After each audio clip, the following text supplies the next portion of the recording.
Sick Rick, the Ministry for Weaponization Nation. Here I'm having a beer with Jesus, man. Hope this video finds y'all, this short finds y'all blessed and, giving the devil a run for his fucking money because spiritual warfare on a grand scale, man. And we live in churches that worry more about how we dress, how we look. They got a problem with me coming in there with an Iron Maiden or a Motorhead t-shirt, they think it's satanic. What, dude? It's not. As long as you don't put those things before God, it's cool. Just like having one beer, and you're not getting drunk, and the word says, Christ, in all things involve Him, and so you should do that. As long as you're not sinning, committing drunkenness, you should be able to do that. And so, here we are, in this new age where we have lost sight of, the enemy. It's like unusual suspects. The greatest trick the devil ever played was convincing us he didn't exist. Or many people think he exists in a very abstract way and not in the way that he does. And it's all coming to light now, the Epstein files, all that stuff, man. You must be vigilant. The Bible speaks of those days coming.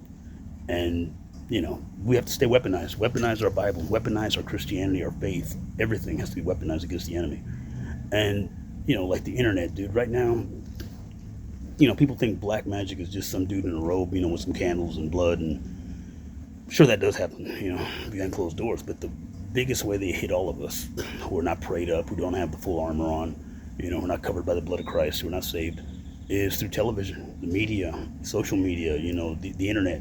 Even a non-Christian, one of my favorite philosophers, Friedrich Nietzsche, he said, be careful when you peer into the abyss, for it also peers into you. I mean, dude, it's like the devil used him to just, make fun of us, just with that little prediction. So, so that's what I know a lot of people are under spiritual attack right now, and even like our friendships have become strained because of spiritual attack. And it's like lately, recently, like today, I felt God saying, "Hey, man, go out there and help those people. Give them a call, give them encouragement, and you get over whatever shit you got that's against them, because it's easy to be angry at someone or hate someone, but you know what?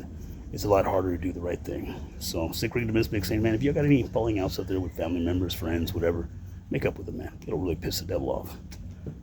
So, y'all go and join me and take a big swig with the Lord. Amen.